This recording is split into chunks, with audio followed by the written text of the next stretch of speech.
One of the very first things I can recall you saying to me, Dr. Corsi, is that Donald Trump always wins in the moment that it looks like he's about to lose. Welcome back to the show. And Mrs. Corsi, wonderful to see you again. How are you guys doing today? Thank you. We're doing great. We're doing very good. We're very happy today. Yeah, we're very happy that Donald Trump's acquitted, and I guess the Democrats are determined to self-destruct. That's one of the things we're going to discuss today. But we're very pleased to be with you, and it's terrific to see finally we get the acquittal. I always did say Donald Trump always looks like he's going to lose right up until the minute when he wins. Right. He always does. And so, that's his style. And he constantly looks like he's on the ropes. You're worried he's going to lose the election. He doesn't have a chance, and all of that goes on. And then suddenly he wins. And it's always a surprise. Everybody says, surprise victory. How did that happen? And all the rest of it. But it's meant to be. It's meant to be. He has a lucky charm like that. He has an ability to kind of pull things out at the very last minute.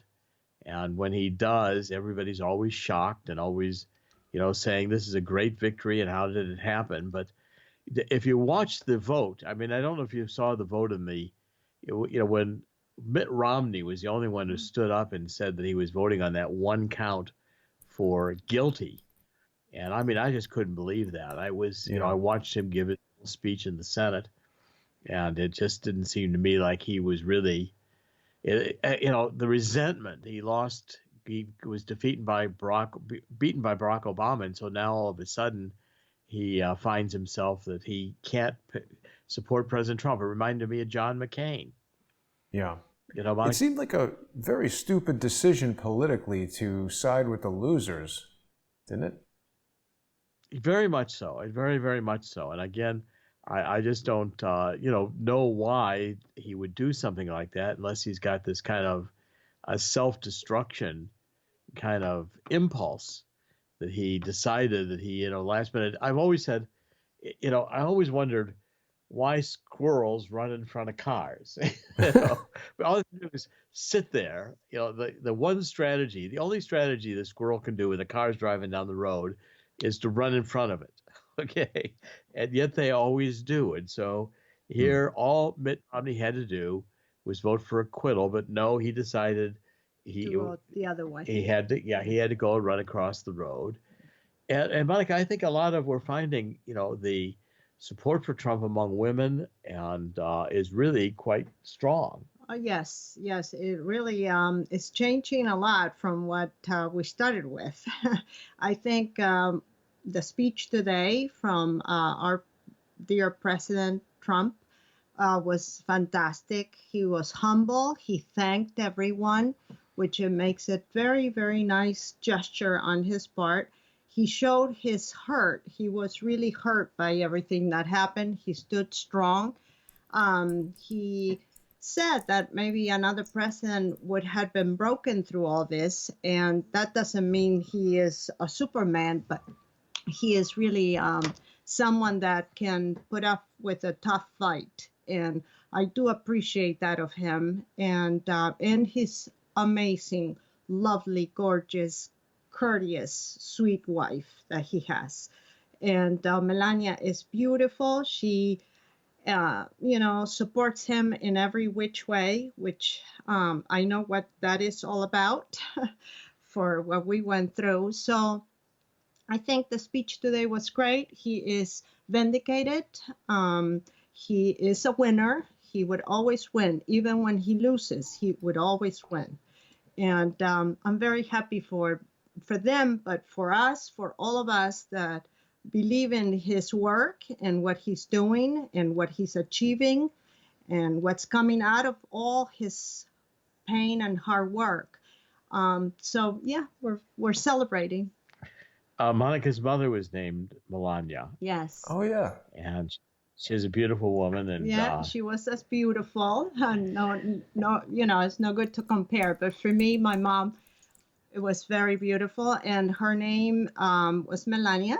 And this is the very first time that people actually pronounce it correctly, because many years ago, she became Melanie here because they couldn't pronounce her correctly. It was Melania and all kinds of variations. And, no, it's great. Trump's family looked great. And yes, the whole family, we can attest to this. I mean, when we were under threat from Mueller, thank God that's all done. We're not going to be indicted. It's all over.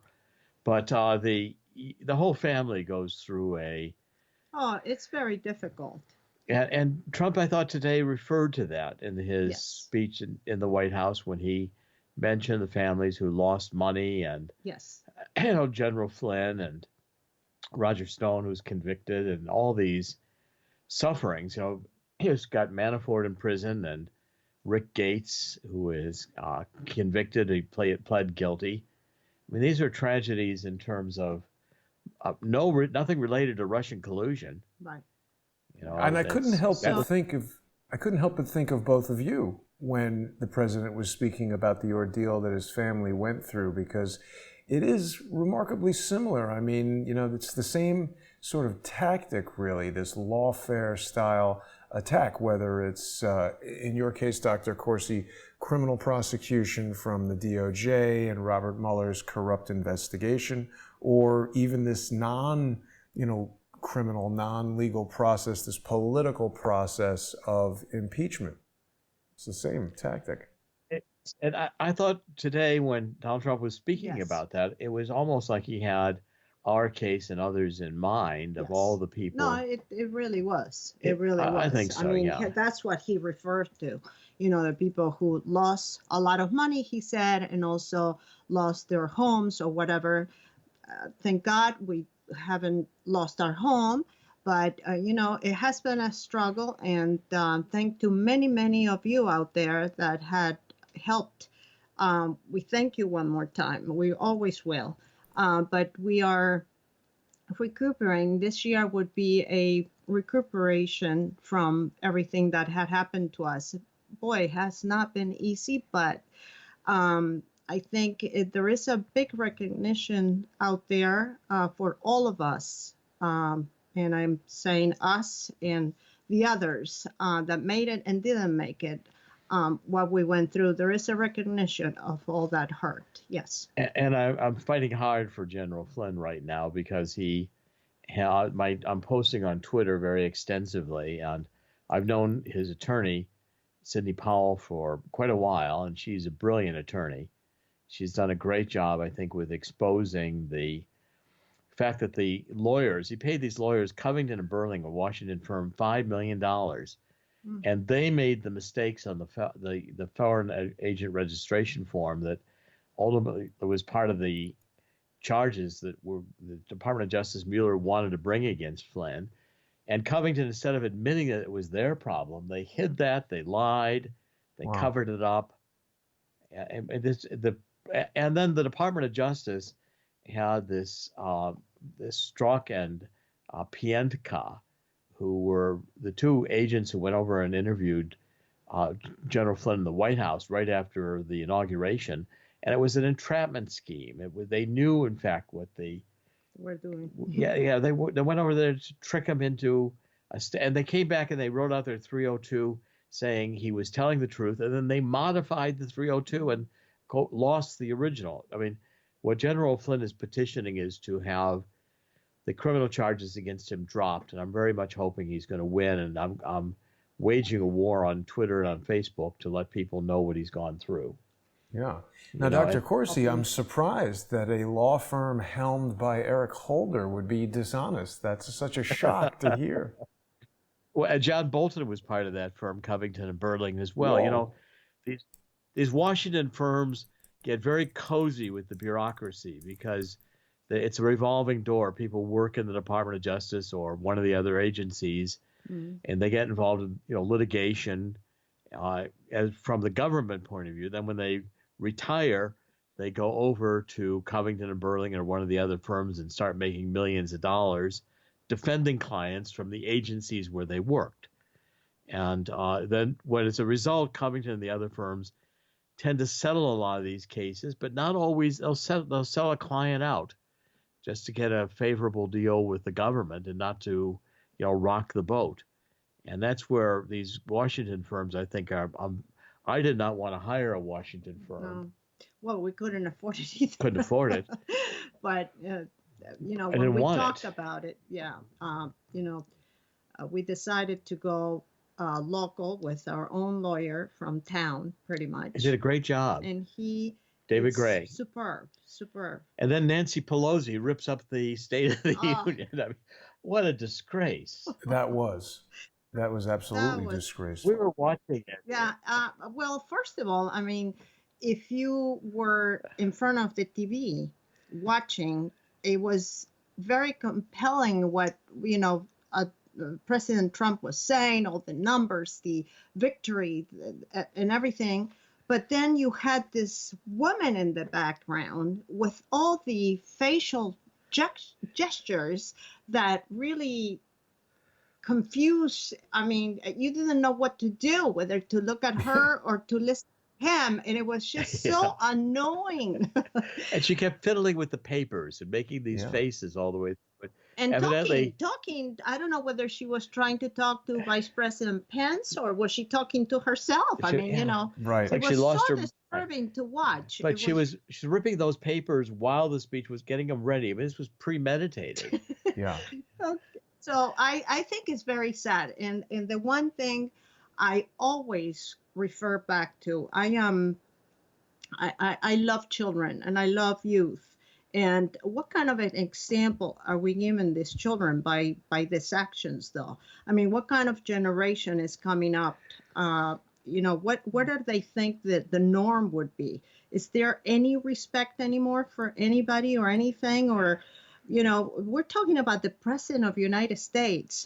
This is not a little thing. And, to have someone, in the background doing that, not only for here it's a disgrace, but again, it's another laugh for, anyone around the world. I think it's really, really bad. Yeah, it makes the United States look terrible. It's disrespectful to the bipartisan nature of what's supposed to be going on there at the State of the Union. Everybody's heard that Nancy Pelosi didn't introduce the president properly. There was some debate as to whether or not Trump specifically snubbed her by not shaking her hand, or if that was just sort of the way it worked out. The biggest thing that I'm concerned with, and I'm curious to see what the two of you feel about this, people have speculated that by ripping that speech, Nancy Pelosi may have been destroying House records, violating a federal statute. Some people have said, no, it was just a copy. Other people have said it was an official document. What will happen as a result of that, Dr. Corsi? Well, there's some movement to try to bring a case against Nancy Pelosi for destroying records. I doubt if that's going to go. I don't think you're going to get I think it's more moral than anything else. I think the moral issues, I agree. I mean, when Monica and I were watching it, first of all, it was very moving. All the Tuskegee airman who was 100 years old. I mean, what a disaster to actually not even care. Even in some of those cases when he presented, she didn't get up. She didn't get up for them. I mean, so she doesn't approve any of it, doesn't like it, doesn't care. Right. I mean, what kind of a... Yeah, I mean, Nadler said that the speech was disgusting, essentially calling all of the people that President Trump honored during the speech also disgusting. I don't understand how the disgusting Gerald Nadler could say that.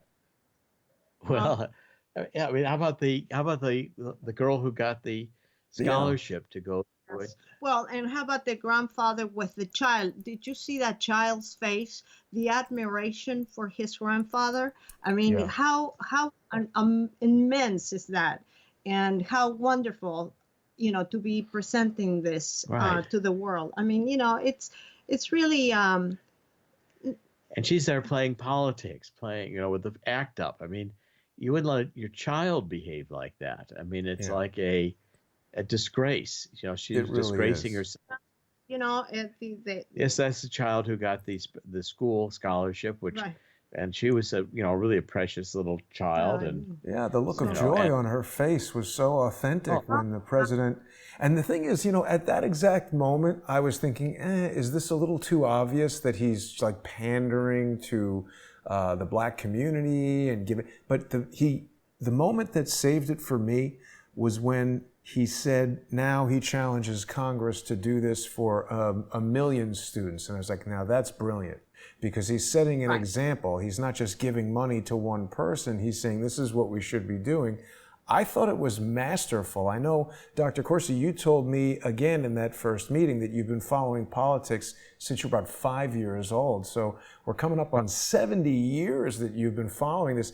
Have you ever seen a State of the Union that was so emotionally captivating and so positive overall? In fact, Monica and I were talking about that because I think what Trump has managed to do is he's combined reality TV with the State of the Union, and he's made this a living experience. I mean, you see people who are affected by what he's talking about, and it's not just not painting the picture, but it's bringing it to reality. Yeah. He's showing you. It's not just telling you.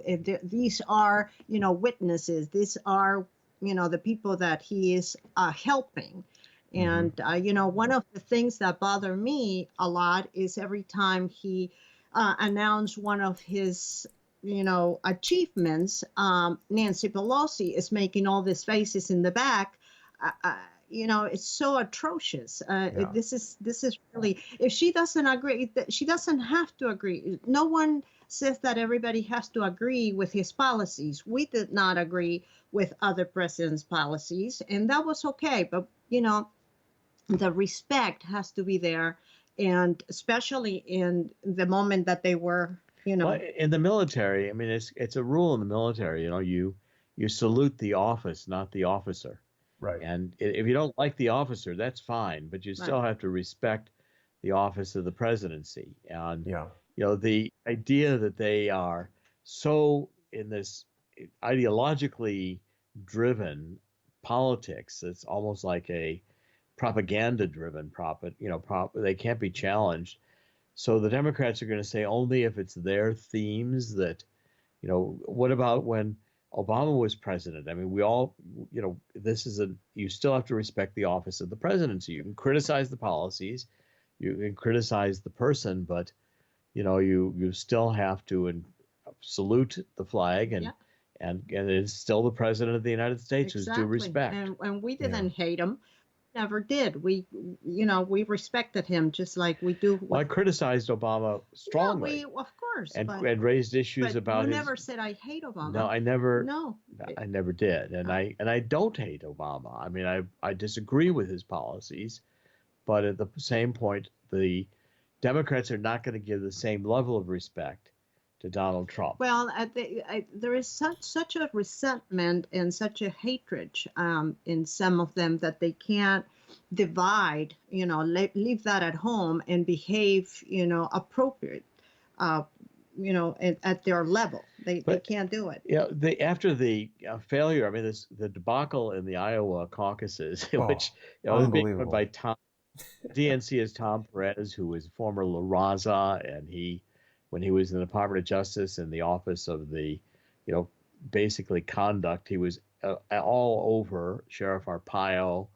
for, charging civil rights violations in the enforcement of laws on stop and frisk and stop and all kinds of the, police actions against the Hispanic community. Well, now clearly no one wants any discrimination in these police activities, but at the same time, I think Arpaio had some pretty good defenses, and the targeting of Arpaio was, again, the La Raza politics of ideology, which you see dominating the Democratic Party. Now, the inability to run the caucuses in such a mess Oh. And Buttigieg, I mean. Well, let me pause you Buttigieg there, is- Dr. Corsi, because we'll get into the details on these matters when we begin our sponsor-exclusive show in just about 10 minutes on patreon.com/Jerome Corsi, patreon.com/Crowdsource the Truth, and both of our channels on Subscribestar.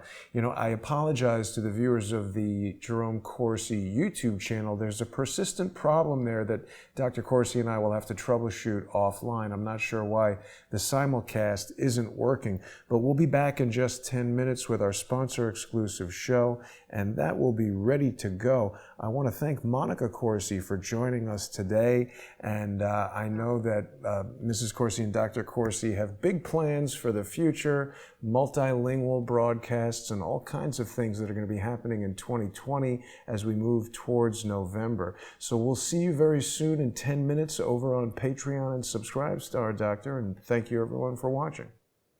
And CorsiNation.com, which is now being under revision, will be up and operational again in a new format very quickly. We're working on it very hard. Couple of weeks or so. We'll let you know. And thank you for having me again. I think you both are enjoying me here. Yeah, I think it makes the Yes, show a lot absolutely. more fun. Yeah. Thank you. absolutely. Thank you. See you soon. Thanks for watching, everybody.